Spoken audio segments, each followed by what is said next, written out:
so you don't have to do that. So introduce yourself. Oh, real quick before I do that, I just want to thank the co-sponsors for this event today. And that's James Madison College, the College of Arts and Letters, the College of Social Science, the International Studies and Programs, the Residential College of Arts and Humanities, the Office of Institutional Diversity and Inclusion, the STEPS minor, Science Technology minor, the Asian Studies Center, the European, Russian, Eurasian Studies, and the Eastern Justice Studies program.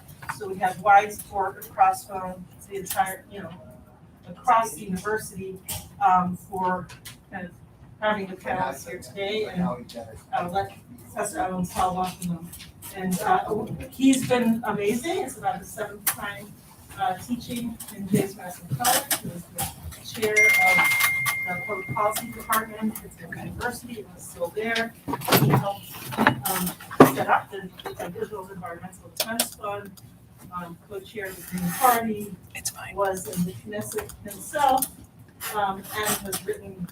Yeah, I know. And environmental climate change. And is that something you can? Climate change policy. Okay. So Can you direct people there? I'm looking for how to change that, but I can't. Good afternoon, one and all, and welcome to our special session entitled Middle East and Climate Change Crisis and Opportunity. My name is Alon. I'm delighted to be here as a guest visiting professor at MSU, and thanks for finding time to talk a little bit about the great challenge we all face with global warming. There is a famous axiom in environmental policy that says, think globally, act locally.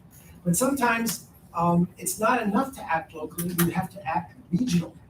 And this is one of the great challenges which we have in the Middle East. On the one hand, the Middle East is an area which has a disproportionately large carbon footprint in the form of the large quantities of fossil fuels and oil and petroleum products which flow out of the region to the world. At the same time, the Middle East is an area which could be characterized as a climate hotspot. And more about an area of the planet that is. I'm sorry, I had you away from my ear for a moment. Were you giving me some instructions? Other areas in terms of the degree of global warming and the other kind of disruptions that we have as a result of climate change. So I thought I'd show you just 2 or 3 things to kind of give you this picture of the zone for this before we introduce our panel and their speakers. So to begin with, the thing I wanted to point out here is if you look at the 3 countries that are represented here, Palestine, Israel, and Jordan, you can see that since the past 50 years, we've all been increasing our emissions, much like most countries in the world. Okay, very few countries have had a drop in that. These are slides I just showed my class a few minutes ago, and I thought it was important. At the same time, the per capita emissions are beginning to slow down. We're starting to reduce our carbon footprints and think differently. Can we work together, perhaps, make that happen, okay?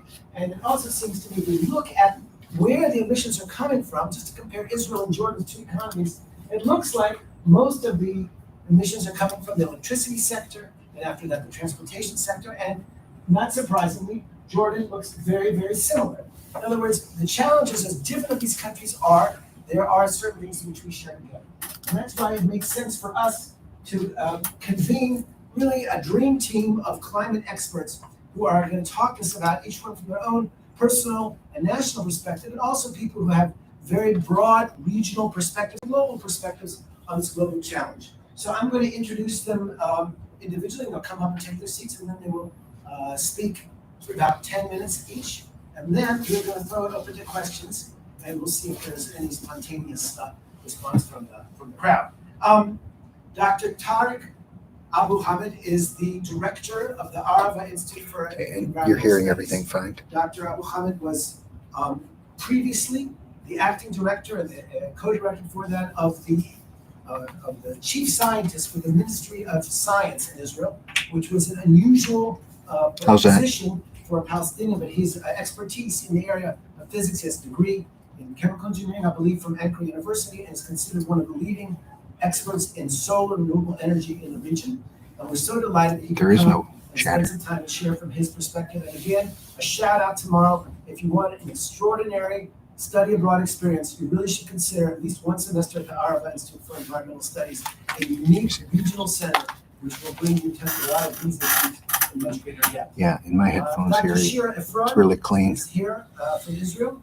Dr. Efron has a storied career as a policy analyst. She finished her PhD and continued to work at the storied RAND Institute, one of the great policy center. Rand Corporation. RAND Corporation. The Rand Institute is like this heavy conservative libertarian, you know. No, she's definitely not conservative libertarian. She is, I would say, Israel's leading expert on issues of climate and security. She's an expert in security issues in general. She has been a consultant in any number of institutions, including now Israel's Ministry of Energy. She ran the climate program in the Institute for Security Studies in Israel, which is our leading security think tank. She teaches at the Brandon Institute, and we were so lucky that she could find time. I understand she's going to have to hustle here to fly to Washington, where she's going to be providing some consultation to the Pentagon. So really an expert on this area. And it's particularly gives me a pleasure to welcome Dr. Suleiman Halasah, who I knew as a doctoral student at Ben Gurion University. Suleiman hails from Jordan. He is presently in residence at Oxford University as a postdoctoral fellow, where he's looking at issues of climate and water, where issues that he's also head of a NGO initiative in the regional issue, a regional initiative, and a consulting group in Jordan, iGreen, I think is how we call it, where he works on a range of these issues. So we really have a diverse geographic and also disciplinary group. And I'm going to invite them to come up. Everybody will talk about 10 minutes. Shira, I think we'll kick it off. And then we will, again, like I said, hopefully they'll be sufficiently provocative to elicit discussion and questions. So without further ado, maybe the panel will take several and we will enjoy their presentations. I'm passing on a microphone so that we can live stream this. And for those of you who are listening at home, I hope that the acoustics are good. I'm sure the content will be Already here somewhere. If you can just use that, put that on your side.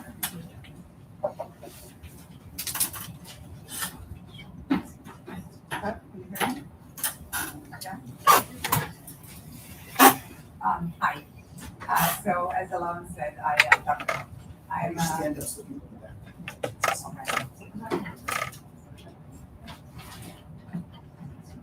multiple drinks. So my name is Shira Efron. It's where I was Rand and INSS and other things. My primary affiliation, except for consultancy that is the government, but I don't spend here speaking on the government, is I work for Israel Policy Forum. I also say a word about Israel Policy Forum. It's an American organization. It just has an Israeli name, and I mentioned this here not only because it's a great organization. I really hope resource on anything that you're interested in. But IPF was founded in 1993 at the request of Yitzhak Rabin, the late prime minister, who wanted support among the Jewish community and in Washington for the Oslo process. Oslo is the negotiations between Israel and Palestine. Tomorrow we mark 30 years to Oslo. So I think it's worth mentioning because we're going to talk about some things here that I think Oslo was supposed to address. So the peace process with Jordan, without which we wouldn't be able. So this all has to do with it. So let's start with the climate, and then we'll move maybe on to the other stuff. So I think we all know climate change is a global phenomenon, right? But it has regional manifestations. And Alon started saying the Middle East and the North Africa region, what we call the MENA region, is just a climate hotspot. It happens to warm at twice the average rate. So when we're talking about, trying to limit temperature rise to 1.5 degrees centigrade relative to the pre-industrial era, the region is already there in terms of the average. It's home to 11 of the 17 most water-stressed countries. Israel is also one of these countries, but it's solved its problem using to technical sophistication. Jordan, of course, is one of them, and Suleiman will speak about those. It's also susceptible to sea level rise. And projections that we have today that the Eastern Mediterranean could rise by, what we're talking about, 3 feet, depending on waves that was between the middle of the century towards the end of the century, and looking at the coastal not just coastal communities, agriculture, aquifers that are used for water. The shortage of water, combined with different governance issues that affect the management of water resources, means that the region is highly food insecure. There's a high dependence on food imports. Some countries import over 90% of their food.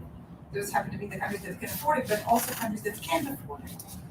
We're talking about staple foods are primarily imported. So we're talking about like a country like Egypt that imports 80% of its wheat, and wheat is what Egyptians eat. But it's not just Egypt. By the way, also Israel imports wheat. You know, I don't know how much you know about the wheat market, but there are basically 8 countries in the world that produce, wheat. Rice, of course, is also, so the high dependency on food imports. When we talk about dust and sandstorms,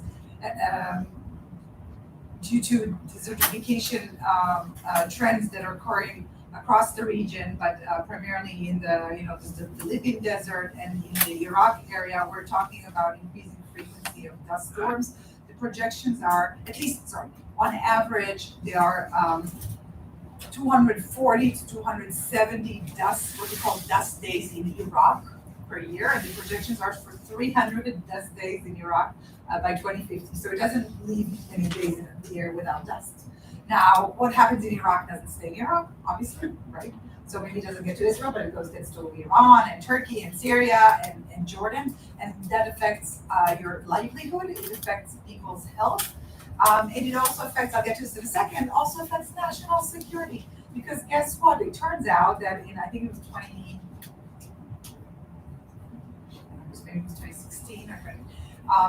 apparently ISIS was able to take over the city of Ramadi under the cover of the dust storms, the coalition business. So it also affects the security, which we'll get to in a moment. So and the problem is that, and we're looking at I mentioned sea level rise in our area. I forgot to mention that we're talking about areas in the Persian Gulf, some parts of Qatar, the whole Nile Delta, the city of Alexandria. We're talking about home to 6 million people in Egypt, and the city of Basra in Iraq. Big parts of the city of Basra is in Iraq, and large shares of the Tunisian coastal areas where tourists come are going to be inundated, flooded by the end of the century. So, I mean, and with current, the trajectory of climate change, with extreme weather events occurring in rates we had not anticipated. I don't know if you followed those floods in Libya. The numbers I saw this morning, it jumped from like 2,000 people to 3,000 people. I think we're now like 5,000 casualties. So we're seeing an increase in the frequency and intensity of extreme weather events. Right, on the one hand, we have more heat waves, and heat waves in periods of the year we're not supposed to have them. And with the heat wave, the problem is that you don't get the cool down of the evening, right? The nights remains hot. But on the other hand, you have fewer precipitation events. But when you have rain, it's so extreme that the ground can absorb it, and we have floods, and this is happening.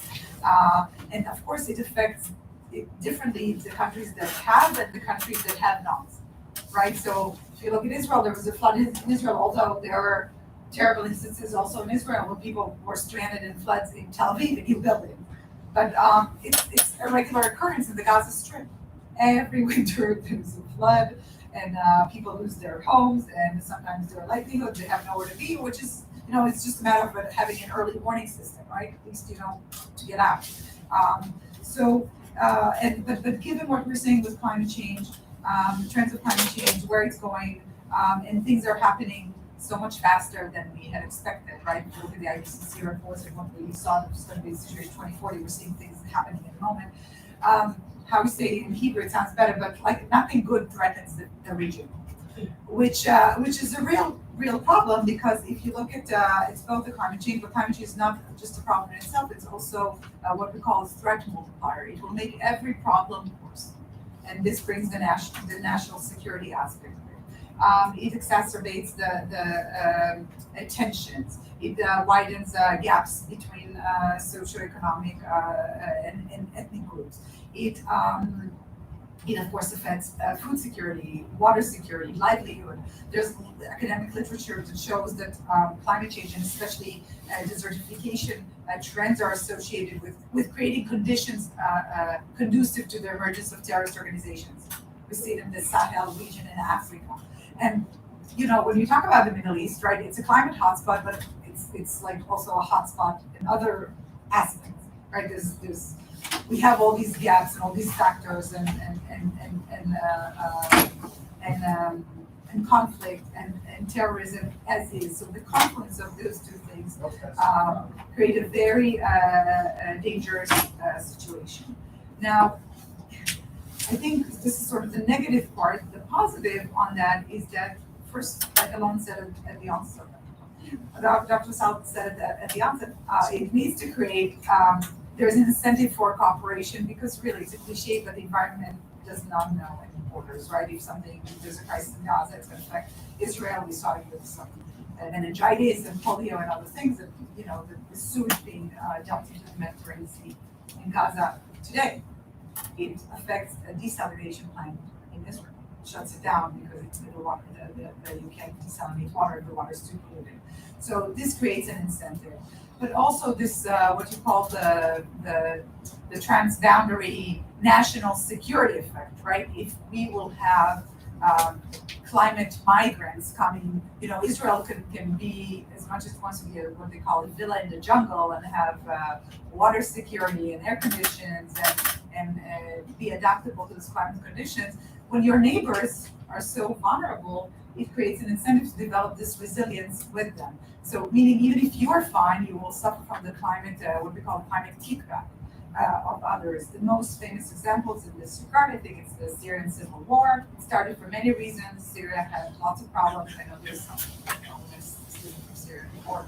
Syria has had a lot of problems before, but because of a very serious drought started in 2006 and lasted a good number of years, we saw a gradual migration of farmers from rural areas to the cities where they put additional pressures on resources that were scarce to begin with.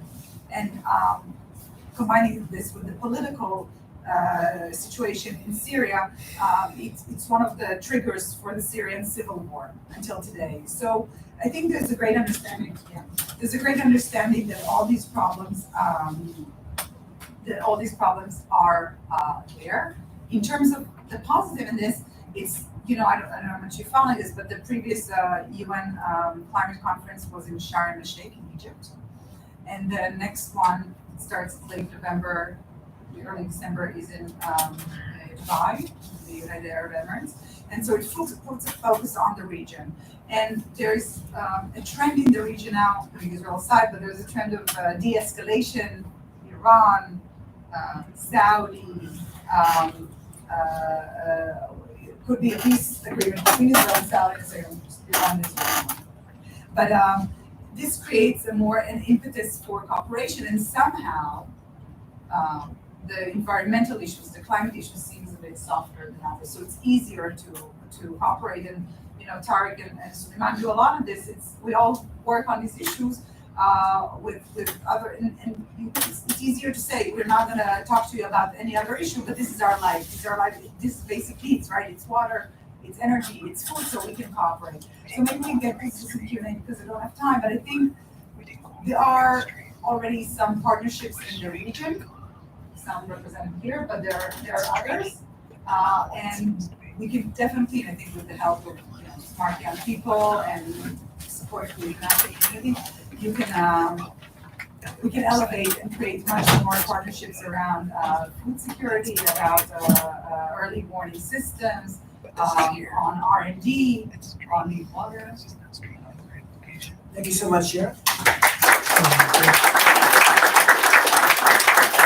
Next speaker, Director of Studies, Dr. Tareq. Yeah, but then there's 3 people that are waiting to do that.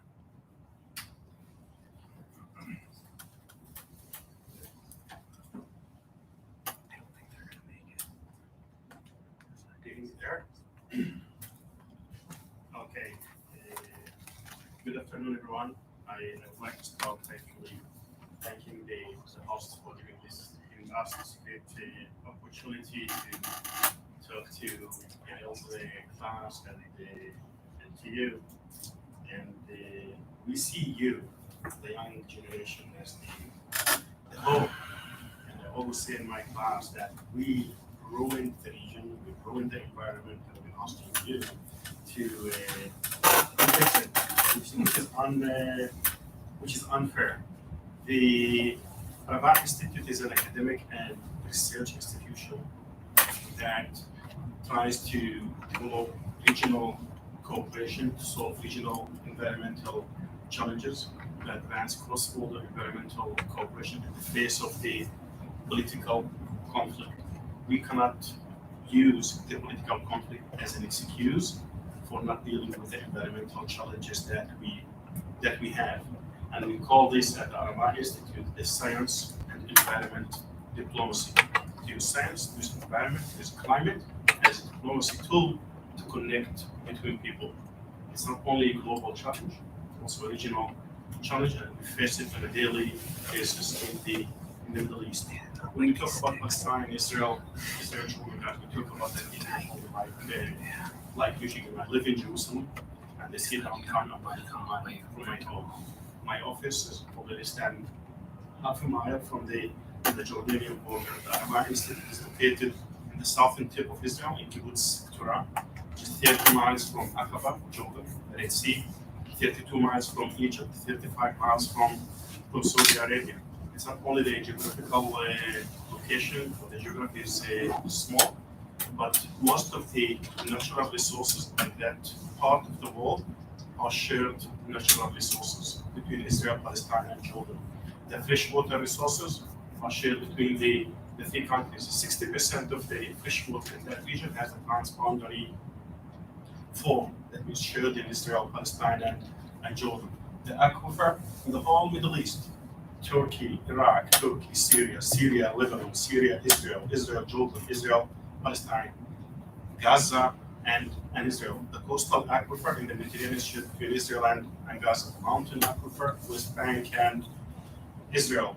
The Arafat Valley, the Jordan Valley aquifer is between Israel, Palestine, and Jordan. The Arafat, Israel, and Jordan. So it doesn't matter where the pollution starts, it impacts everyone in the region. If there is pollution in Gaza, nature knows no borders. The pollution doesn't stay within Gaza. If there is pollution in the Jordanian Valley, in the Arafat Valley in Jordan, that impacts also the aquifer in Israel.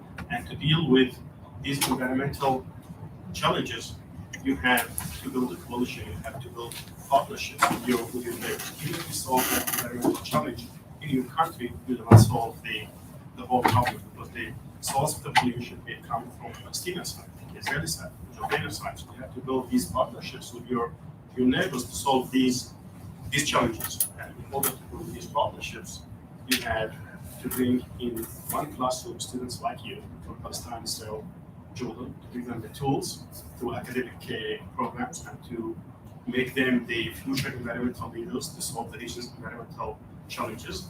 Or you build partnerships with non-governmental organizations, with governmental organizations, to build the coalitions, to build a team to deal with these challenges. In order to do that, you have to build the trust. There are plenty of peace treaties in that part of the world, but is there a real peace?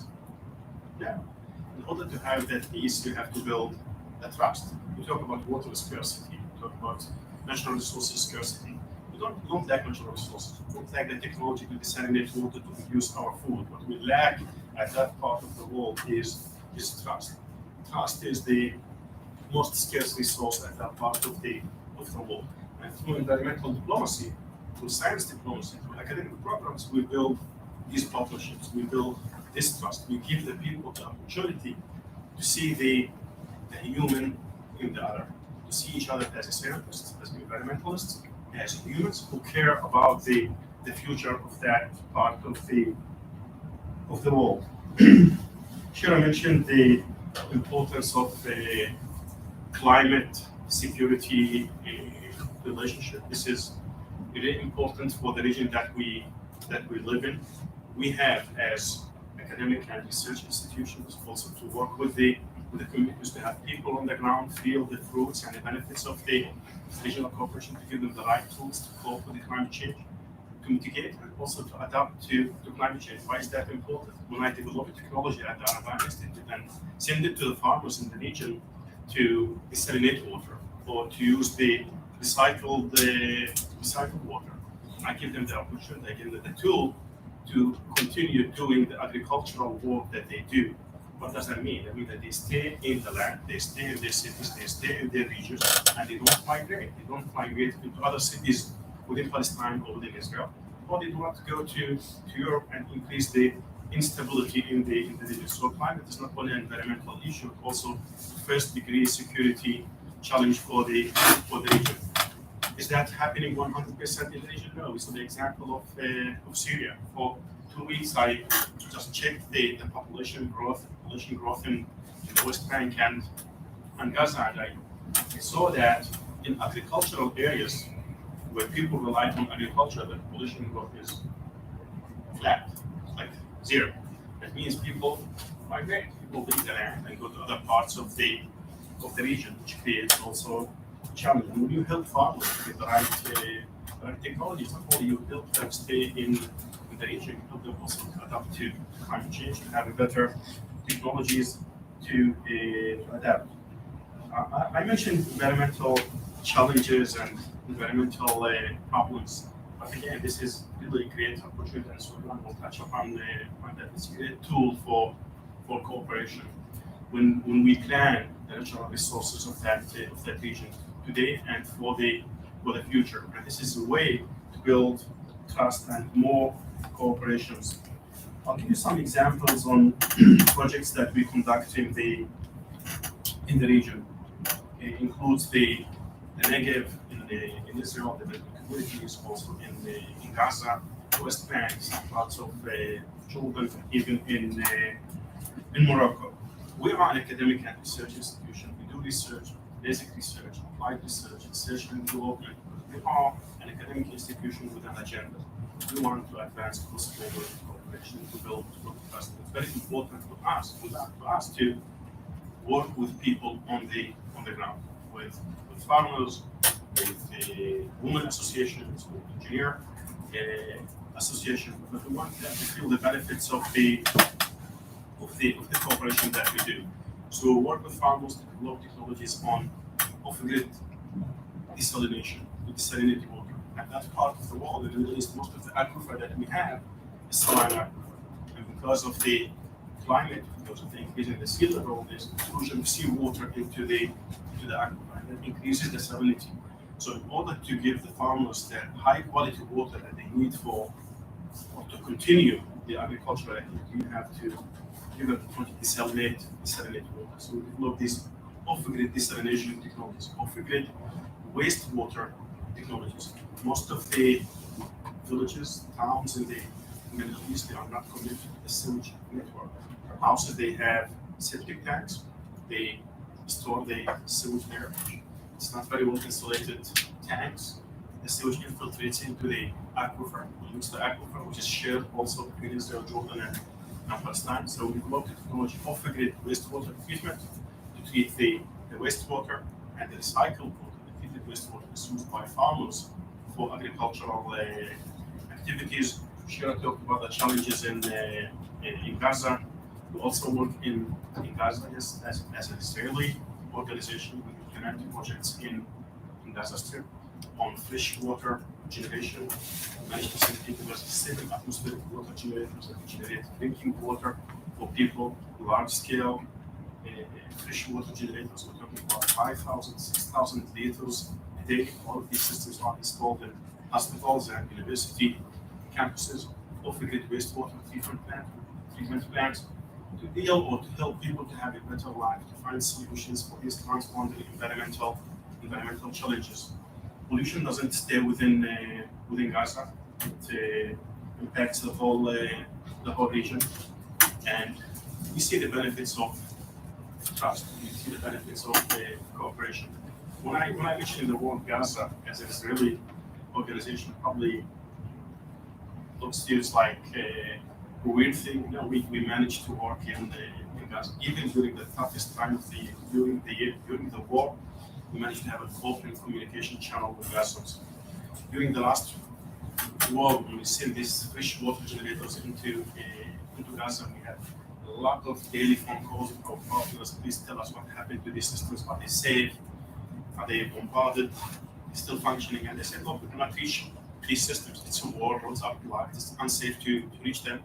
The war ended Friday evening, Saturday morning. We received photos of people standing in line filling water from these systems, because these systems were the only systems generating water during the war, and that was great exposure for this technology. Monday morning, we received 5 requests from 5 different municipalities in Gaza asking for such systems. The success here is not to develop a project in Gaza. The success here is not to send the technology into Gaza. The success here is to have that communication channel open as an Israeli organization, our Palestinian partners, during the toughest time of the year, during the war, and in the toughest part of the region in the Middle East. And this is the importance of trust, because if you don't manage to build trust, you will not be able to solve the region's environmental problems. We are talking about a region that the vast majority of the population there is below the age of 30. About Gaza, 2 million people live in Gaza. 70% of them are below the age of 30. Israel also the same thing, West Bank, Jordan, and we have to give people the hope and show them the benefits of the regional cooperation. So it's okay. So people to people is the key to manage to deal with the environmental challenges. It's not easy. I'm a Palestinian who's leading an Israeli academic institution. It's not an easy job. You receive a lot of criticism, a lot of attacks. So that's also the same thing, Shira also. But we live in a region and we live in a time, and that's also true for you, the US, that no one of us has the luxury to give up on things that we believe. This is the only way to deal not only with the environmental challenges that we have, but also the social and the separation that we see within the societies in that region, and between the Israeli and the Palestinian society. So the dialogue is the only way. We probably disagree with each other, but we understand each other, and this is what we try to achieve, to build that kind of understanding through environmental and science diplomacy, to build trust as a better region for all of us. Thank you.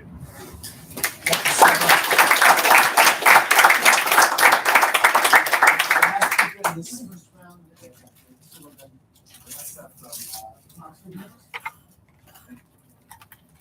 So, good evening, everyone. I just want to, in the beginning, to thank, of course,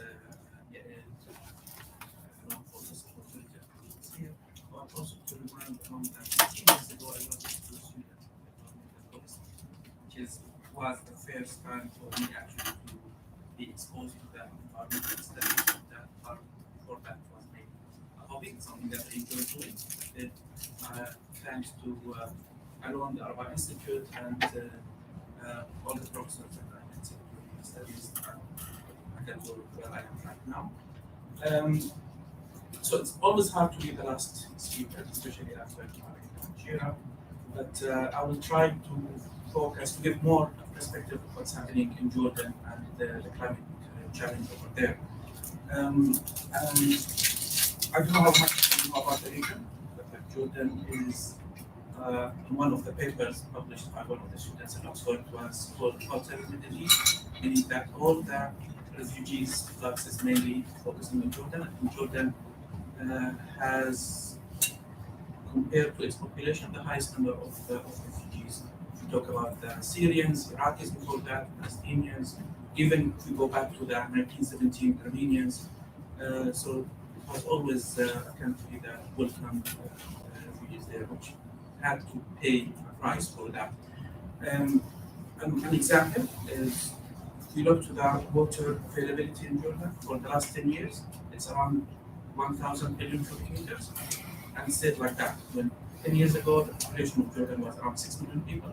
Now we are 11 million people and still the same amount of available water there, and that's one of the main challenges.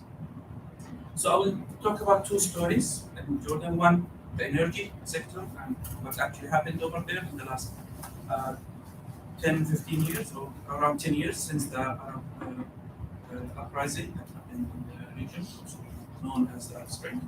And also talk about the water challenge. So in the year 2012, 2011, there were a series of attacks on the gas pipeline that supplies Jordan and Israel with gas from Egypt. And back then, still Israel didn't have the offshore gas that they have now. And in Jordan, we saw that project as the main solution for the energy crisis. Jordan used to import around 97% of their energy, mainly in the form of fossil fuel, and having access to gas was one of the main solutions there. So they built several power plants that mainly using gas, based on gas, instead of heavy oil or diesel that was what was used before. But during the Arab Spring, all these attacks caused a major shortage in energy supply in Jordan, which forced the country towards moving towards the diversification of the energy resources. So currently, Jordan has achieved around 30% of renewable energy in the electricity mix, which is a goal that was set to 2030. So we are already beyond the goal, or the goal was achieved already. And it came with another problem that actually there is more available electricity than what the national grid can evacuate or can absorb. And also there is the mismatch between the availability of that electricity, where is it being generated, and where the load is, where people need that electricity is. If you look to the map of Jordan, 80% of the population live on 20% of the land. The majority of the land is desert and it's almost empty. And that created another challenge, which what to do with this excess electricity, and forced the Ministry of Energy to stop developing any mega projects in the renewable energy field. So all this thought, I'll come back to it later. So in a way, it's a success story. If we talk about water, it's a different story, mainly because there is no luxury of having more than different resources. In Jordan, we are limited to two major water resources: groundwater and surface water. Groundwater is depleted.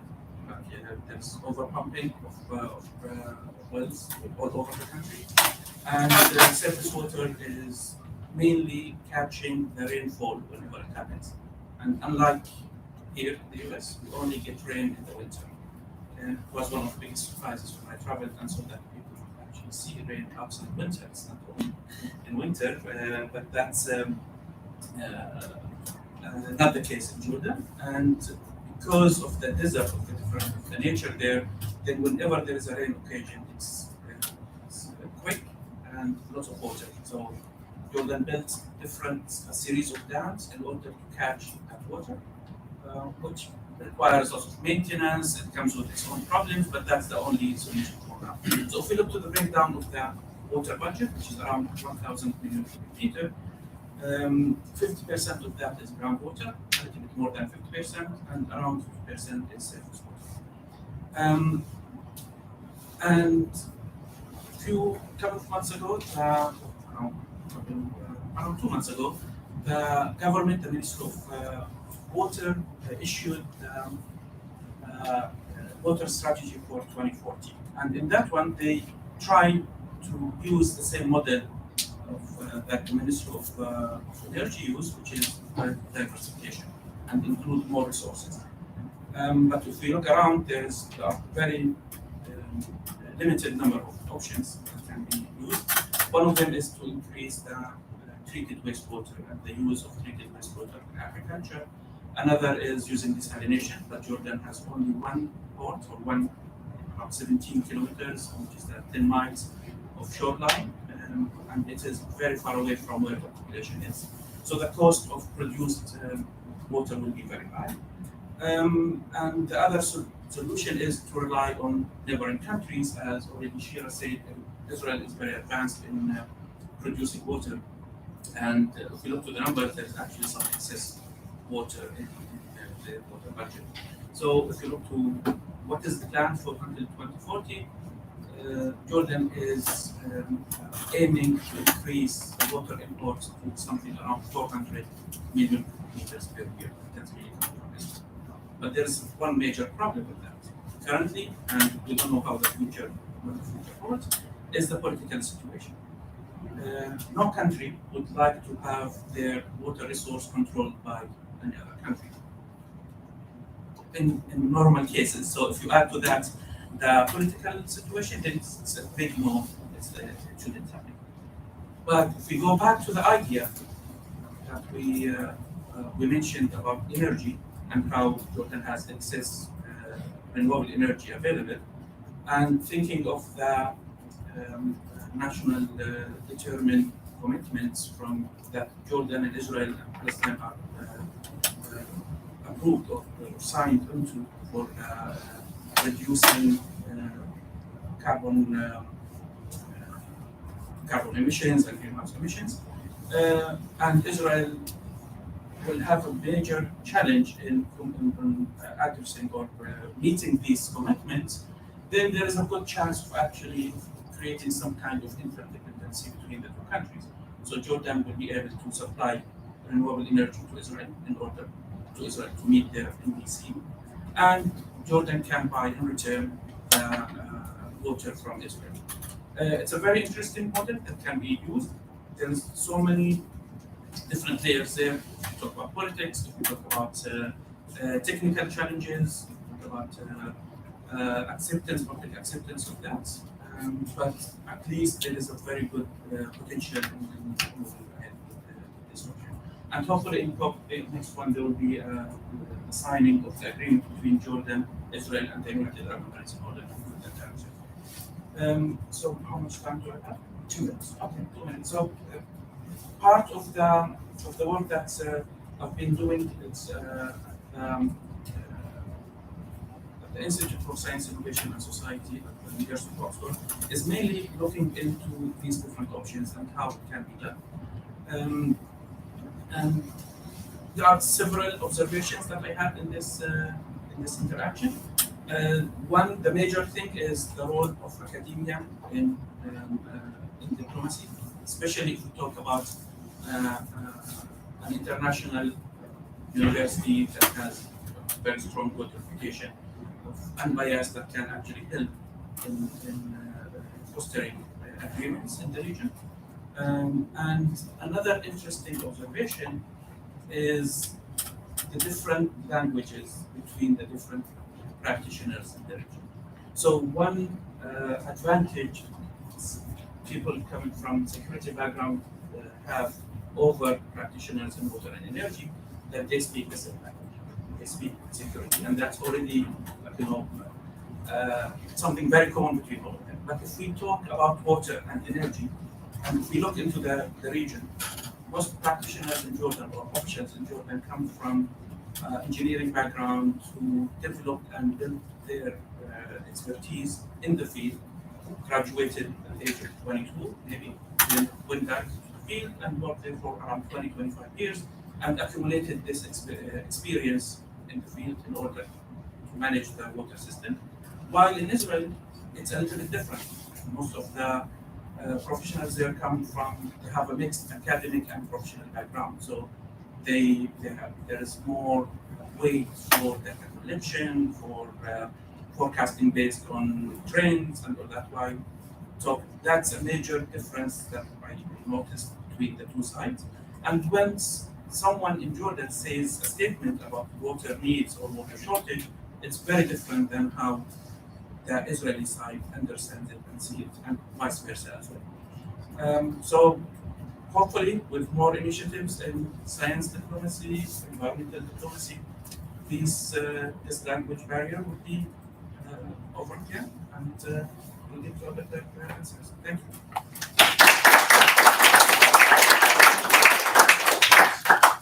very much, Suleiman. Before we go to questions, I did want to just add a brief word or two, because we are an American institution, about the challenges with this. Having about the role of the United States historically in being a critical facilitator of environmental progress in the region. And Suleiman mentioned that there is baby steps being made towards what I believe is an enormous breakthrough in the way Israel perceives its energy dynamics. That is to say that Israel would be willing to import a significant percentage of its electricity from a neighboring country. Just as Jordan may not feel completely comfortable having so much of a critical water resource come from Israel, Israelis don't like necessarily to feel that somebody can close a lever and they're going to get their electricity shut off.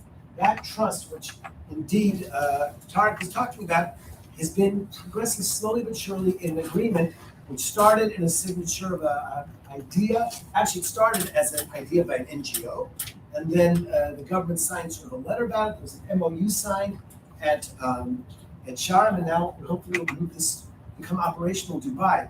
And in all of the photographs, standing above the signers, the Minister of Environment from the United Arab Emirates, the Minister of Water from Jordan, the Minister of Environment from Israel, whatever, is John Kerry, the special envoy of President Biden to global environmental affairs, climate affairs. And without his holding all the parties' feet to the fire, providing encouragement, sometimes a little bit of funding, but mostly the blessings of still the one largest, most important superpower, we would not have that progress. And so when you, as people who are interested in what happens in the world beyond just the borders of Michigan, think about the role of the U.S., this to me seems a wonderful example of how the United States can bring a blessing not just towards the reconciliation in our troubled region, but also to really start lowering the planet's carbon footprint and bring ourselves into some sort of a carbon neutral reality. It's not going to happen on our own. And the countries, as you heard, have constraints, but if we work together, we might be able to reach them. So I'm going to leave my comments at that, in the assumption that there may be some questions from the audience, and if not, I have a lot of questions. But first, since you guys have listened here, is there anybody who has anything they'd like to ask any or all the speakers? I'll take questions from anybody who might have. Let's see, Eli, please. Yes. Introduce yourself, stand up and let go. I'm Eli Zumberg. I'm one of his students this morning, actually. One of the things I noticed there is between the three nations that you guys represent here, there's generally been a lot of tension and animosity, and there's also been leanings of more nationalist and populist movements there. Is there any ways that you're building these this environmental diplomacy together to try to insulate itself from the kind of tit for tat politics that could see these vital resources be used as a wrecking ball? Good question? Anybody want to start off answering this question?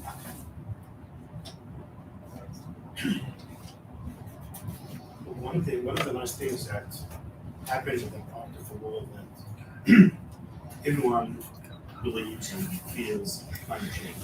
So even if you are right wing or left wing, that kind of live in a daily basis. We at the Arab Institute work with different governments in the region. If they are left wing or right wing, is there an impact on the work that we do? Yes, we feel that in certain occasions, even with the right-wing government, sometimes we receive requests for consultation ideas for projects to kind of balance the pressure in the West Bank or in Gaza and with the people have a better world. Yeah. First of all, I want to check with the film and people in the back row there and whatever. Can we all see the speakers as they talk, or should they stand up? We can see them. Terrific. I would just go ahead. I'll speak up. Okay, I was just gonna say that, Eli, so I think we can fortunate that I'm more insular in the national security part of that, but between the national security folks, Suleiman alluded to this, there's really good connection cross-border. You know, the relationship with Jordan was so interesting about it because Israel has been selling water to Jordan since the peace agreement, but primarily it's been a relationship of military to military. It's a security apparatus, this is a security apparatus. And also with the Palestinians, even though there's security, the security cooperation is the backbone of the ties. So actually bringing you to the civilian, it's harder.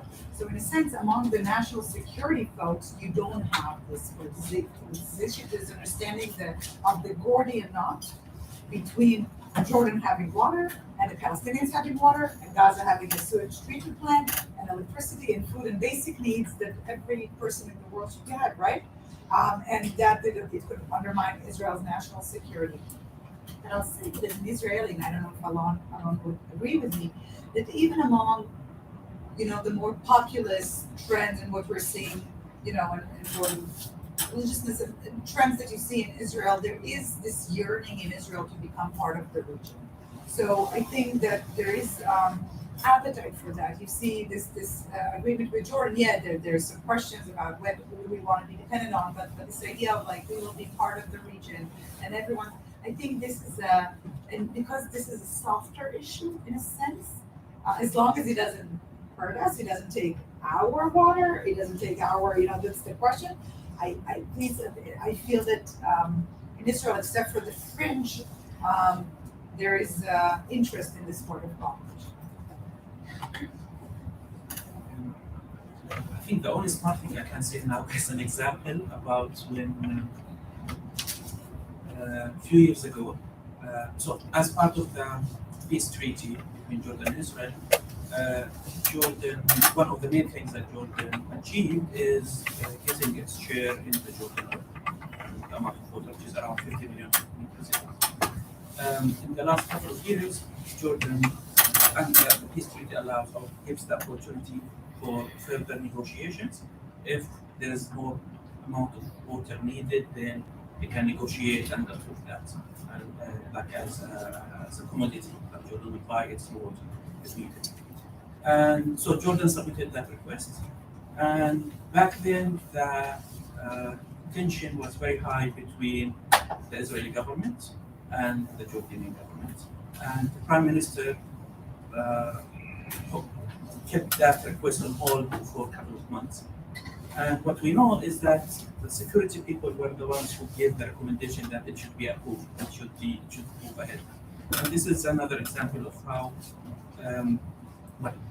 strengthening the point that Shira said, and also showing that actually the right thing will happen eventually, even if it is, in that context of isolating yourself, regardless of who you are. Another thing is like if you look to the manpower, like the mainly workforce in Israel, the majority is coming actually from the West Bank, which gives that it's impossible to isolate yourself from the surroundings. Currently, with the current situation, if we talk about only Israel and Palestine, and the idea that also Shira mentioned about having Israel integrated in the region adds to that. I'd like to share an anecdote also, which raises a similar point. I don't know if I ever told Tareq the story, but I didn't. I surely should have. So when I was a member of Parliament, I was chair of the subcommittee, first one we had on climate. And one of the goals that I set myself was to increase the percentage of electricity in the West Bank and the Palestinian Authority, which would be generated by solar systems that would be run by Palestinians to increase their energy autonomy, but also in order to reduce our dependence, because Israel exports about 90% of the electricity that the Palestinians use comes from Israel, and Israel doesn't have quite enough electricity. Our population is growing, standard of living is up, and so there's much pressure by the electricity institutions to create gas-powered new power plants. And many of us think that would be a very bad idea, sunken costs into a high-carbon economy. We don't want to do that. Wouldn't it make more sense to reduce our export of electricity to Palestinians because they have more solar power? So it took a lot of work, but the head of my party was the Minister of Defense. The Minister of Defense has responsibility or authority over the West Bank, and he was very supportive. And finally, I got a meeting with the civil authority, the people who are the military sort of occupiers of the West Bank. And I hid the blessings. They couldn't really throw me out of the room. They weren't so enthusiastic. And at some point it came down to it, said, we need to have, I said, more Palestinian entrepreneurs. Where do you think we could get that? How could you make that happen? And they said to me, oh, you should talk to the Araba Institute for Environmental Studies. They have great projects and we're working with them very well. And I was astonished because they're not exactly people who are tree huggers or people that you expect to be part of the peace camp. And yet they were pragmatic and they realized that sometimes civil society can mobilize the kind of forces together we need to do that. So I thought that was an interesting issue. Any other questions I'd like to take? So, okay, so I have a question in the back with Brad. Sorry. I'm Bradley. I'm in Professor Tall's environmental law class. And so we talked about how there's, cooperation between, Jordan and Israel about, environmental issues. I was wondering if you often cooperate or work with any other Middle Eastern countries like Syria or Lebanon or Egypt about environmental issues.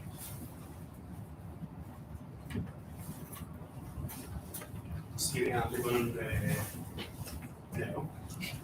very much under the radar. Even we exchange emails with researchers through third country. I send emails to the UK and the UK sends that email to Lebanon or to Syria because it's controlled. Even the emails are controlled, but we have cooperation with the United Arab Emirates, we have cooperation with Morocco, project for Lebanon, and also scientific research. I mean, in Lebanon, there's a lot of, you speak to an Israeli person for about 10 years, but there is a cooperation. The previous Cyprus government developed what they call, it's a very long name, so it's called the Eastern Mediterranean and Middle East Climate Change Initiative, EMMECCI. It's a Cyprus initiative, and it's about climate change cooperation in the Eastern Mediterranean and the Middle East. And it comprises of 19 countries. And it's interesting, it has like a political tier where it's had, because now there's a new government in Cyprus and they're less passionate about this, so I'm scared they're actually killing it, maybe no more, but it had this sort of like the political tier. And actually in Sharm you saw our Israeli then environmental minister Tamar Zandberg sitting next to the her Iraqi counterpart, which also in Iraq, there's a lot against talking to Israelis, but there's also an academic tier. And it's interesting because the academic papers, those groups published, are online. So I went in and started looking, and you see groups of, in one of the groups, I think it's like build infrastructure, one of the groups, you see an Israeli scientist and an Iranian and a Lebanese, all working together, publishing together a paper under the auspices of. So I think when it's under European cover, or we're talking about what the US can do under a cover that's international, it gives the legitimacy of people who want to work together, but it's for political reasons can't. There's also what's called the pan-parliamentary European one, and there are a few of those. I'll just mention in terms of other things that are happening, because we talk about water and energy here, but there's also a lot of like crisis response. So what's not so much in the public, but we have more fires in the region. You may have seen the fires in Turkey and in Greece now, but also so Israeli, Jordanian, Palestinian, Egyptian, Turks work together on emergency response. So sort of working together on these things, and I think this can be enhanced more with floods and of course with earthquake we see them as well. And there are several other initiatives talking about. I know King Abdullah of Jordan speaks about having a regional a grain reserve warehouse. I think that's a little bit harder, talking about sovereignty. You don't want to share your food with others, but there's growing understanding that this relationship and cooperation has to be extended to other countries and in a variety of areas. And I want to highlight the role of international organizations, also international, like in the case of Oxford universities. In our project that's already running for 3 years, regardless of what's happening in the Middle East, if there is a war in Gaza or if there is tension between governments, we always manage to bring different players to the room. And that's mainly because there is this international cover. So for the Jordanians, or for the Palestinians as well, the invitation is coming from Oxford University, and it's very hard to say no to that. They may not even mention that actually who was in the room or who's sitting on the table with them, but we don't want that. We just want them to be in the room in order to be able to discuss different issues. And having this international support, international cover, gives a very good excuse.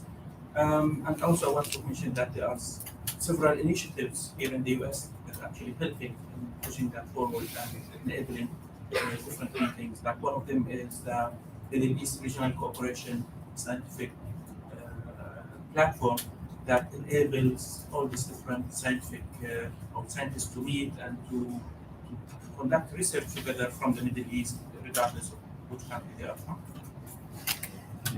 Please introduce yourself and speak to the question. Hello, my name is Lizzie. I'm a computer engineering major, so this is a little bit out of my skill set. Well, would you say that there, or like, predict a growing tension between such a vulnerable area to climate change and countries who continue to not prioritize acting against climate change and like continue to put out huge amounts of emissions?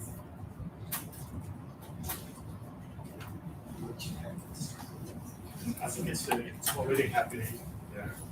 It's also what happened in the COP in Sharm el Sheikh. Actually, it's focused on the finance part of the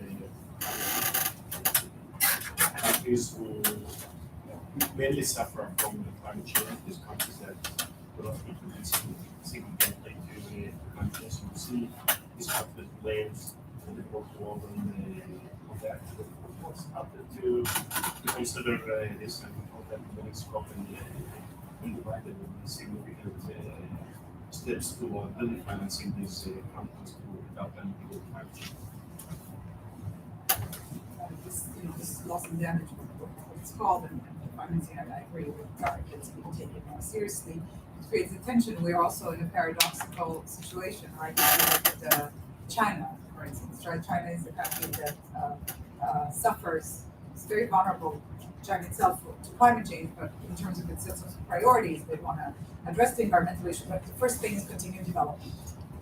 And so in a sense, China is one of those countries that you argue maybe can do more to mitigate its climate change, but also China is the one that controls most of the components of the supply chains of those green energies, not just green energy, anything green that is required. So there's a dependency on China also in that regard. So it would be very hard to turn an eye, turn it back to China if you're dependent on it in our region and also in Africa where China makes those investments in infrastructure. Now it could be different. There's a major announcement now by Biden in the G20 of different infrastructure projects. We'll see what this pans out. But it's hard when you're poor. You don't have the luxury of getting upset and boycotting those that don't help you get out of the situation. I don't know if I have anything to add to the answers, but on a side note, being a computer engineer doesn't mean that you have nothing to do with this. My background is computer and electrical engineering, but I don't think that there is the interdisciplinary nature of environmental issues needs everyone and the different way of thinking. I would just add that another dimension, and that is to say that in October, a month from now, in the European Union, we're going to see what I believe may be a game changer in terms of global environmental policy, and I discussed it briefly in my class. And that is the introduction, the very first phase, and it's called the border adjustment tax. Basically, Europe, which has been, I think, the world leader in terms of decarbonization, with real results. We can see now that their emissions have dropped significantly. And that places their industries at a disadvantage. And at some point they say, we are not going to be suckers and have our economic power be weakened by competitors who are basically free riders who are continuing to pollute. And so they're going to start charging carbon taxes on many products which have a high energy footprint to it. And that could be a big change. I know I tried all the time when I was arguing with the finance minister in Israel to make the point that sooner or later Israel's going to have to lower its emissions, because otherwise better to pay the climate tax or the carbon tax in Israel than to pay it to Europe. And I think already California has a little bit of that in their trading system. And as countries that are stepping up to the plate and pursuing mitigation goals move forward, they are not going to sit quietly by complacently while other countries don't. And I hope that becomes a thing. I don't know if it's a Middle Eastern issue, but it's certainly a global one. I saw another question over here, I think. Yeah, Will. My name's Will. I'm in Professor Tall's environmental class. I was just wondering, what do you think the future of the water crisis in Jordan would look like? Because right now, we talked about how many of the renewable energy sources are funded by the UAE and then exchanged with Israel for desalinized water. Do you think that's sustainable for the future? And if not, are there any possibilities that Jordan might get, the funding instead of the UAE for the energy they provide?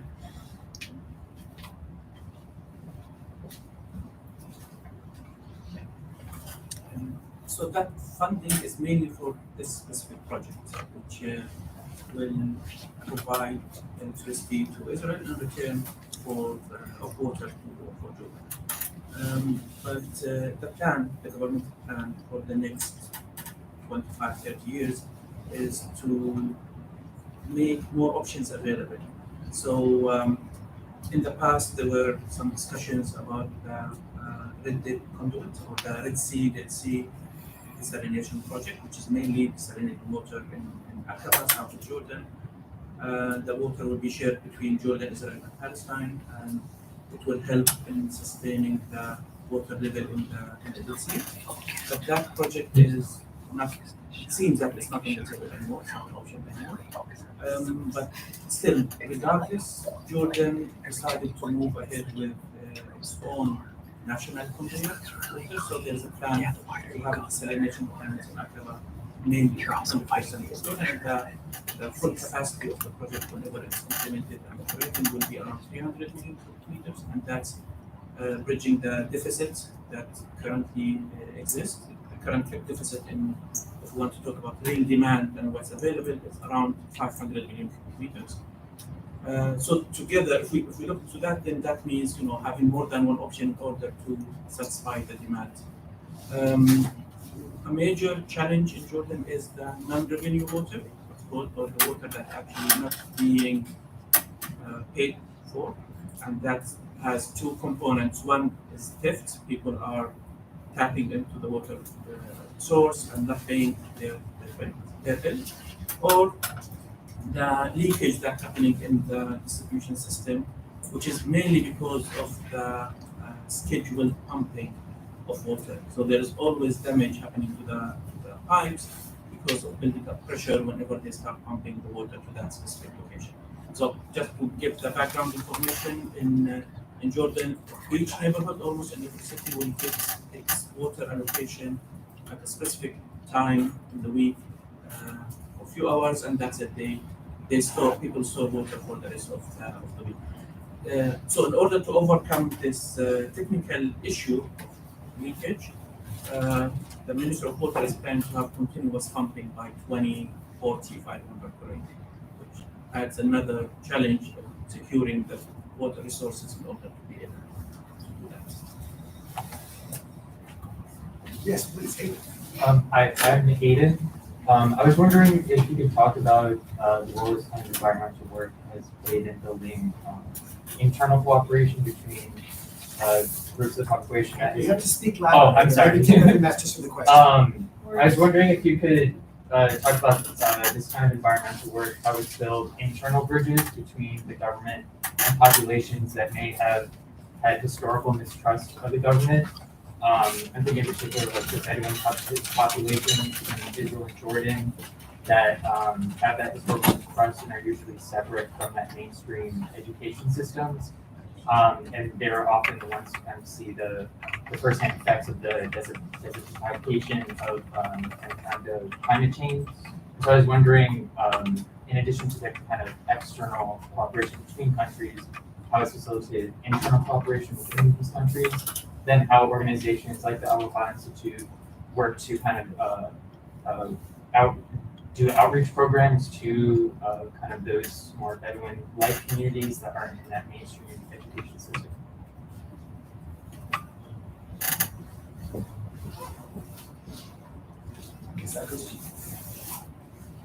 Okay, within Israel, yes, we do work within the communities in the Negev in Israel. There's a large portion of the Bedouins, they live in unrecognized villages. That means these villages are not connected to the basic infrastructure, to the electricity, to the water, to the sewage networks. And we try to actually help them by the technologies that we develop at the Halasah Institute, and off-grid solar systems, off-grid wastewater treatment systems, produce the electricity that they need, produce the part of the water that they need for maybe the food production. We do a lot of capacity building as a non-governmental the communities depending on the water, energy, food nexus with the schools, with the communities. Is there a governmental investment in that? It's very little to actually support what's called the shared society within Israel. Like Jewish Israeli organization that works with the Israeli Arab society within Israel. So there are some fundings there, but not in a very large scale. If you come and visit Israel and drive through the Negev, you will see by your eyes the environmental consequences of this off-grid living, of the Bedouin style of life. We see a lot of solid waste, we see a lot of organic waste that impacts the public health. So it's a bit program to all technologies to recycle this organic waste into biogas, to liquid fertilizers. Civil society, I think the contribution of the civil society and the communities in Israel is much larger than the governmental contribution of these societies, unfortunately. Yeah, of course. I just want to mention that the impact of the Araba Institute is larger than what actually we see here. So just to give an example of what some of the alumni are doing right now. So I mentioned that there is that language barrier between professionals, which I think having Jordanians, Israelis, Palestinians studying in the same place, then that develops, a common language that actually can help us in the situation. So currently we have several alumni who have strong, or I would say influential positions in both Jordan, Israel, and Palestine. There is a joint committee between Aqaba and Eilat that was formed after the peace treaty, and one of our alumni is a member of that committee. Our alumni, sorry, I can speak already about the Araba Institute. Yeah. And in Jordan also there are some professionals at the Ministry of Water, Ministry of Agriculture, same thing in Palestine, and in Israel. I know that several alumni even worked at the Knesset with different Knesset members, but even with Professor Tal. So that gives some hope for the future that actually that language barrier could be bridged by having more of these of the graduates in the professional life. Time for a few more questions. Yes, please. My name is Jonathan. I'm another one of Professor Tall's students. With regards to power generation, has there been any sort of domestic pushback on changing to environmentally friendly renewable electricity, as natural gas is still a more economical, cheaper option? Alon, we'll see what Shira has to say. No, I mean, this is really something that Alon has championed all his life, but also because of recently, so I think he's better. But what we are seeing in Israel, and I say this with great sadness, I think there's understanding in some circles, but I think this whole concept of gas is a transition source of energy, that gas is better than oil and coal, and that we have to squeeze that lemon to the extent that it's still we can, because we stumbled upon this gold mine or a gas mine, and yeah, it happened a little bit later than we should have. It's still there, and it makes the shift to renewables extremely difficult in Israel. We also need to remember that Israel, and again, a lot of this, but I think Israel is unique in the sense that when we talk about renewables, really we're talking about solar. Wind is marginal, there's no hydro waves. It's only solar, and it's a tiny country. You can't pave the country with solar panels. There are technical solutions, but they need to be backed by long-term plans that our political system and the treasury are not willing to back at the moment. But I think there's growing understanding with all these heat waves and all these extreme events happening around us that there's just growing public push. I don't know if it's going to actually change. I think that Israel, when it discovered these enormous reserves of natural gas in the Mediterranean, certain elements of the economic elite and certainly the Ministry of Finance, the responsible economy, they were ecstatic because they figured they finally hit the home run, a grand slam. And they looked at countries like Norway that have tremendous resources and have even used that to create funds for education in the future.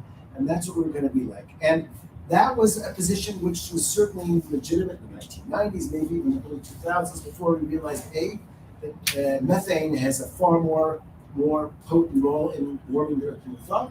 And climate change isn't going to wait. It's not the kind of thing. So it hasn't been, I'd say, one of the failures of the environmental movement is it hasn't been easy to move people from that ecstasy or that happiness. And the fact that Chevron now has bought a lot of those, their UAE also owns one of their major natural gas things, means that you're fighting against a petrochemical corporations that have a very sophisticated and know how to get to the seats of power. And so, and we had a setback in what happened with Ukraine, because when all of a sudden Europe couldn't get Russian gas in, they looked to Israel and said, could you liquefy? You have lots of gas. And all of a sudden it didn't seem so bad. They said, look, we're helping out with the war effort by expanding. But it's sort of a little bit ironic today, Israel's there's a committee of ministers that approves legislation, and the Ministry of Environment finally put on the table, after many years delay, a climate law. And it's a government which is fully committed to exploring more natural gas fields in the Mediterranean, which is exactly what we don't want to do. I saw a wind map that hasn't gone public yet, but the Ministry of Energy, maybe Shira has seen it too by now, that if you look across from Haifa, the northern coast of Israel, in the sea, there is sufficient wind, 10 meters per second, to have a large wind capacity, which we need because wind blows at night in Israel in the evenings and we don't have the sun. And unfortunately, no effort is going into developing wind offshore, even though there are now, thanks to Danish technology, we call floating turbines, we could have large wind farms if it was important. To me, it's a political issue. And I can only be encouraged by the fact that who understands this is the young people. And if you come to Israel, late in the spring, usually around May, there is a climate march. And I think the median age there is about 60. I mean, the young people are out there, they get it. Nobody has influenced Israeli young people thinking on this more than Greta Thunberg, who is sort of a household name and a great cultural icon. And I'm hopeful that as the younger generation become voters, they will make their voices heard and change the dynamics. But yes, there is pushback. And yes, it's a problem. Yes, please. I'm Mia. I'm in Dr. Weiss's Middle East and World class, and I'm an environmental journalism major. My question has to do with the cultural significance of the Dead Sea and how the desalination process is going to affect that and the people there. Global tourism, it's known for its salt content and benefits there. Well, we have 3 right parents here from the Dead Sea. We'll start with George. So Other than the cultural significance, there is also the economic significance. The Dead Sea is one of the main attractions. In Jordan, we call them the Golden Triangle: Dead Sea, Petra, and Aqaba. And that was one of the main challenges when that project was on the table, the Red Hedge project. Is like what will happen to the Dead Sea if you actually pump into it some water that doesn't fit there. That's a different type of water. I would say the main rationale or the main motivation for the government to consider that project was the shortage, water shortage. They would do anything possible in order to secure the deficit. And they believe that there is a solution for any problem that might come afterwards. I would say that there is another pressure coming from there, which is in both Jordan and Israel, is the industry, the Dead Sea industry, the Dead Sea mineral industry with the potash and different minerals that are being mined from there. And there is a major threat to them by changing their practice of mining the minerals from water by changing its composition. So I would say from that point of view, it is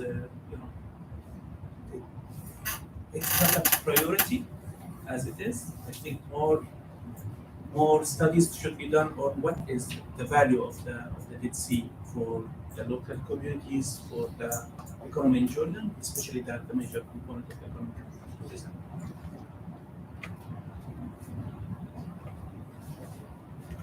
Well, if the Palestinians don't have any control over what's happening to the Dead Sea, or all the sea is in the sea, under full control of Israel. The Dead Sea declines almost 1 meter every year.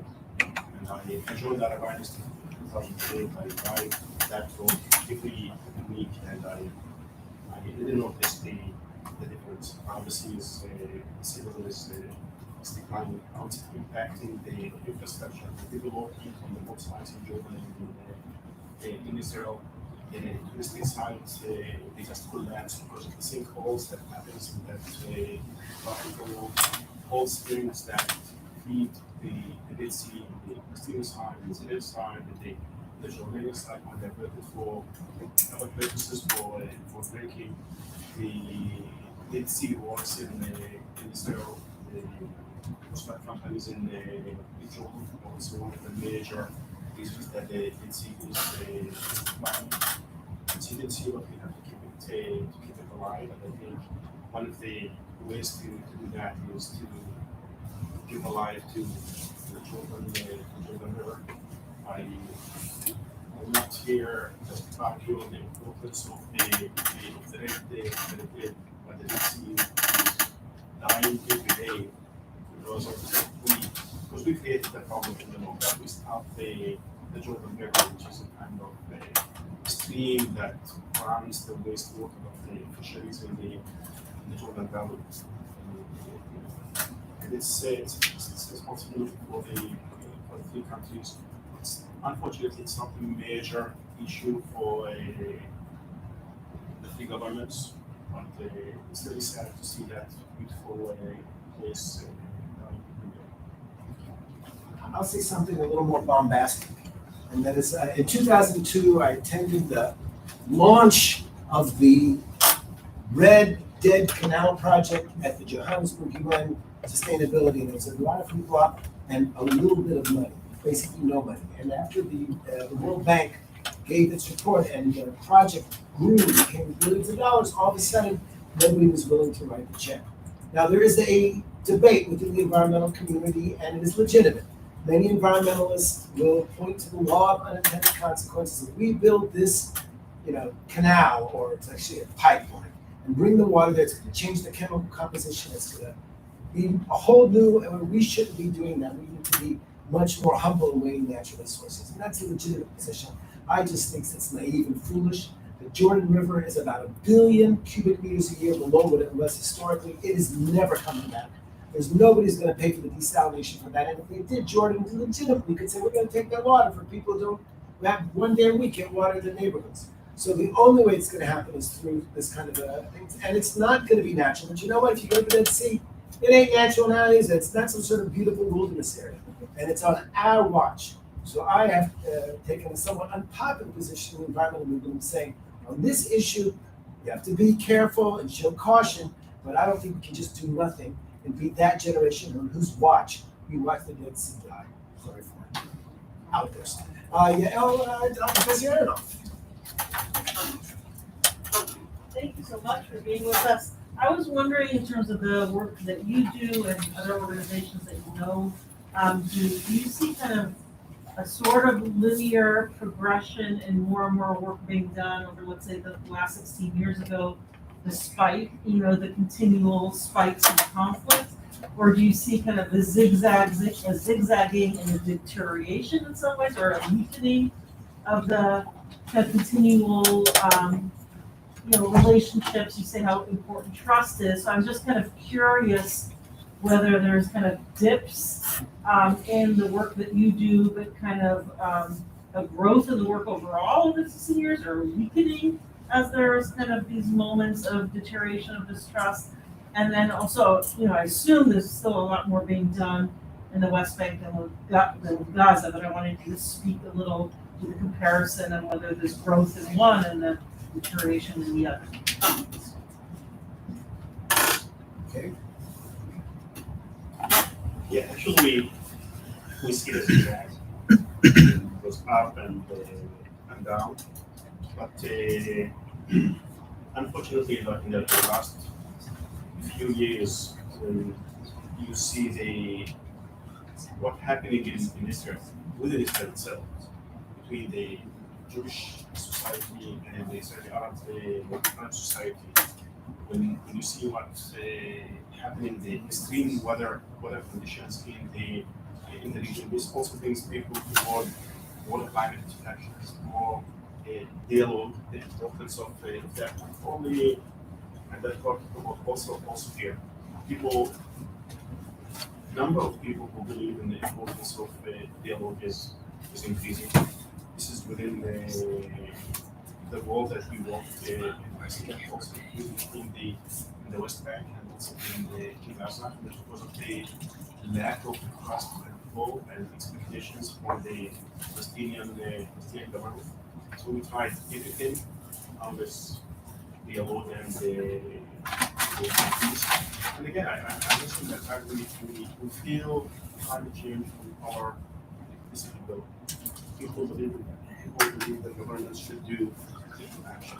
The only way to do it, as so tells it, is like the climate law and the international. Tareq has the pleasure of also fundraising for institutes, so he knows the ebbs and flows of these things. But I gotta give a shout out both to our Alon Institute and on the track to both the Alon and the Alon's work, but also Equipeace, I don't know if you know this organization. So organizations that have worked and sustained throughout the years that do amazing work on the ground and despite the challenges. And I think that ironically, in difficult times, you have more young people drawn to these because you want to do good in the world, right? You need civil society when the government doesn't do what it's supposed to do, and especially in conflict areas. So in a sense, it would be great if they don't have a job anymore, right? You'd be that'd be mission accomplished. So but I think that what we are seeing recently, where I do see a growth, is that the ideas of civil society are being implemented by the government, right? The stuff that you've been doing, partnership with the security establishment in Israel, and not just other institutions as well. When you're an Israeli organization, you see, Alon mentioned this cross-border prosperity, green and blue. It's called the water for Jordan and the green. This was something that we could talk many. Every idea has many good fathers, but it's really Equipeace's blue-green vision for the Middle East. That it's just an idea, it's just a paper, but it was adopted by leaders, and it's going to be the biggest thing. So I think this is where we do see, sort of the growth of linear. That actually the ideas that were like a bunch of, liberal free huggers are now being implemented by hardliners and security oriented. So the answer is yes. Because of the nature of the work, the collaboration work, it's very hard to get that much of media coverage for it. People prefer, or not people, media prefer the negative news because it has more audience, more impact. But being involved in so many different projects, cross-border projects, I can say that in spite of the zigzag, of the ups and downs, the general trend is going up. And so it is actually going, it's positive. Especially if we also combine that with the fact that there are different initiatives happening on the ground that shows people the positive outcome of working together, of the collaboration. One of them is, there are around 1,500 Jordanian workers that cross every day to Eilat to work there. And economically, that's a very good incentive for not only for them, for their community as well. There's lots of money coming monthly for that. And last week there was another meeting that where they announced that the number will be increased to 3,000. You see on social media there's lots of debates about that, but for the first time you see actually people defending the decision and supporting focusing on the positive outcome that's coming from it. So I think eventually everyone will get the point that actually working together is better than isolating and not. And hopefully we'll get there. We're pretty much getting to the end. If there's not a pressing question anybody has, I thought we'd give everybody a chance, now 1 minute sort of to wrap up maybe something they didn't say or emphasis point. And because the Pentagon's waiting for her, we're going to let Shira start off. Really thank you for the opportunity to be here. This was really, I just arrived last night at midnight and I'm leaving now, and I wouldn't do it for anything, but I really believe in, we all say this, you are the future, and this institution that Tareq leads, but also, you don't have to be Jordanian or Israeli or Palestinian. There are many people from around the world who can work on these issues and actually bring tangible results. It's interesting academically, but also emotionally, it could be very fulfilling. And I'll tell you, as someone who's working on Israeli-Palestinian peace, that's neither one of those things for a long time. On this stuff, you can make a difference. Whether it's a water machine coming into Gaza or a new innovative project, you can make a difference. So thank you, and feel free to ask questions and reach out. Yale has our contact information. Also, I'd like to thank you. Thanks again for this opportunity. I think these types of events are very important for both sides. Like for me, the discussion was very rich, very deep, that highlights also some sides of the work that we're doing from how the outside world sees it, and gives me more of a feedback of things that can be done. So I appreciate that very much. Thank you. And also, if you have any questions, my contacts are feel free to Okay, I'll just end this with the story that we have a lot of stories at the Undermining Institute that keeps us doing the work that we do there. That would be the goal. Today, the academic program we have called the Dialogue Program, where students and interns discuss everything: politics, culture, religious, family stories. Jewish Israeli students share their stories serving in the army. Palestinians share their stories living in the camp or in Gaza. In that dialogue program, we have a multi-narrative training where we take all the students and interns to choose. They meet politicians from the right wing, the left wing, Palestinians, Israelis, settlers, religious people, secular people, and we take them also to the Holocaust Museum. We have shared. And one of the things, we had one student from Gaza, and we arrived there, and the other student looks at me and says, "You know what? I did my civil service at Yad Vashem. Let me give you the tour." She gives him the tour, and to go into the tour, the cousin still looks at her and says, "You live in local area. Now I understand why you Jewish people need the state." That was very powerful for all of us. This is from a cousin that he never get into Israel. Everything he knows and hears about Israel are negative things. To say that probably disagrees or dislikes, but he understands that, and that's what we need to have that dialogue, even if it's environmental, even if it's related to politics, even if it's here between Democrats and Republicans. We should keep that dialogue from yes. We should keep that dialogue from is open. That dialogue is open for everyone to know how to listen and build a kind of understanding. That is what lacks in the world today. Well, I have three very brief things to say. First of all, before I do that, thanks of course to all the departmental institutional sponsors, Professor Aronoff and the Sterling Center to make this panel possible. Three things. First of all, tomorrow, what hour are you giving your information session? 12. At 12. So if you're inspired to hear about the Arvins, do more about it, possibilities for studying, don't miss that. Second of all, it's a sort of a spoiler to the students in my classes, but the climate crisis is big. It's huge, but it shouldn't be overwhelming. The fact that it's big means there's something that each and every one of us can do, indeed every one of us must do. And the fact that you are stayed the bitter end here and joined us to talk about the regional challenges suggests that what we need on these issues in the Middle East and locally, we need to make sure that this is not a spectator sport, but that we need players. And I really invite all of you to find a way to be participants in this great effort to sustain life on the planet. So thank you so much to all the participants. And